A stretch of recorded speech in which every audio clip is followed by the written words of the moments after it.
अंजलि शर्मा, दिसंबर 2015।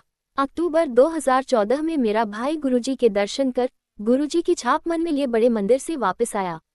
उसने मुझे बताया कि गुरुजी स्वयं शिव हैं। मैंने उस पर विश्वास नहीं किया। एक माह पश्चात उसने गुरुजी की एक फोटो मुझे दिखाई। उस समय मैं एक बड़ी कठिनाई में थी।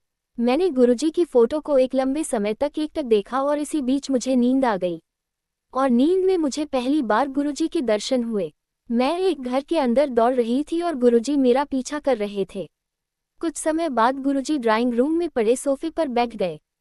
मैं कमरे के बाहर खड़ी हो गई और दरवाजे के एक कोने से गुरुजी को देखती रही। गुरुजी अचानक बोले, मैं तेनू अपने कोल बुला के रहना है। मैं उस समय भयभीत होकर उठ गई। स्वप्न का क्रम असंभव था। मैंने अपने माता पिता को इस स्वप्न के बारे में बताया तो उन्होंने आग्रह किया कि मैं बड़े मंदिर जाकर गुरुजी के दर्शन करूं। मैंने मूर्खतापूर्वक अपने माता पिता की सलाह की उपेक्षा कर दी, परंतु अपनी माता के बार बार आग्रह करने पर उनके सामने झुक गई। मैं फरवरी-जून 2015 के बीच 2 बार बड़े मंदिर गई। मुझे वहां जाकर अच्छा लगा।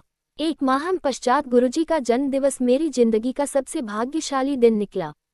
7 जुलाई 2015 मेरे लिए पूरा दिन आशीर्वाद से पूर्ण था। मेरी उस दिन की सारी अपॉइंटमेंट्स अपने आप रद्द हो गईं और मैं सीधा अपने परमप्रिय गुरुजी के चरण कमलों की ओर चली गई। मैं मंदिर के अंदर नंगे पांव चल रही थी और मुझे पत्थर चुभ रहे थे।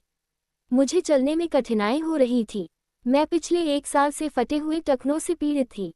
मैं जब भी चलने के लिए उठती तो ये पीड़ा और बढ़ जाती थी। चिकित्सकों ने मुझे इंजेक्शन लेने को कहा था, परंतु मैं आयुर्वेदिक दवाई से ठीक करने का प्रयास करती रही। इससे कोई असर नहीं हुआ। मगर जब मैं उस पवित्र दिन से चली तो गुरुजी ने, जो सदैव मेरे हृदय में रहते हैं, विश्वास दिलाया कि वह मुझे ठीक कर देंगे। मैंने दिव्य चाय और लंगर प्रसाद लिया और घर आ गई। 1 सप्ताह बाद मुझे एहसास हुआ कि मेरी पीड़ा समाप्त हो चुकी है। अब मुझे ये भी याद नहीं है कि मुझे टखनों की पीड़ा पिछली बार कब हुई थी। गुरुजी ने, जो भगवान शिव है, मेरा उपचार कर दिया। गुरुजी ने मेरी फरियाद का भी ध्यान रखा, जो मैंने गुरुजी से की थी।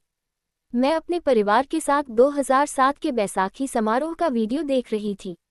क्योंकि मैं गुरुजी को 2014 में मिली थी, मैंने अपनी फरियाद फिर दोहराई कि गुरुजी ने मुझे इतनी देर से अपनी शरण में क्यों लिया। मैं गुरुजी के चरण कमलों में बैठना चाहती थी। अगला दिन सोमवार था। मैं गुरुजी के दर्शन के लिए बड़े मंदिर गई। मंदिर के पिछली तरफ गुरुजी के झूले के पास मैं माथा टेकने के लिए झुकी। उसी समय मेरे बाएं घुटने में ऐंठन आ गई। मैंने खड़े होने का प्रयास किया, परंतु मस्कुलर ऐंठन मेरे दाएं घुटने में भी आ गई। मैं गुरुजी के चरणों में जमीन पर बैठ गई। यह ऐंठन मुझे अक्सर हो जाती थी। मैंने गुरुजी की आवाज़ अपने कान के अंदर सुनी, हुन भी कोई शिकायत है तेनू। मैं वहां 2 मिनट बैठी और बगैर किसी मुश्किल के उठ गई। उसके बाद मुझे कभी भी ऐंठन नहीं हुई। गुरुजी के चरणों में बैठने की मेरी फरियाद गुरुजी ने पूरी कर दी और मुझे ऐंठन की समस्या से मुक्त भी कर दिया। मैं गुरुजी के प्रति कृतज्ञ हूँ, क्योंकि गुरुजी ही परम परमात्मा हैं। गुरुजी मेरे रक्षक हैं और उन्होंने मुझे बेशुमार बार अनगिनत समस्याओं से बचाया है।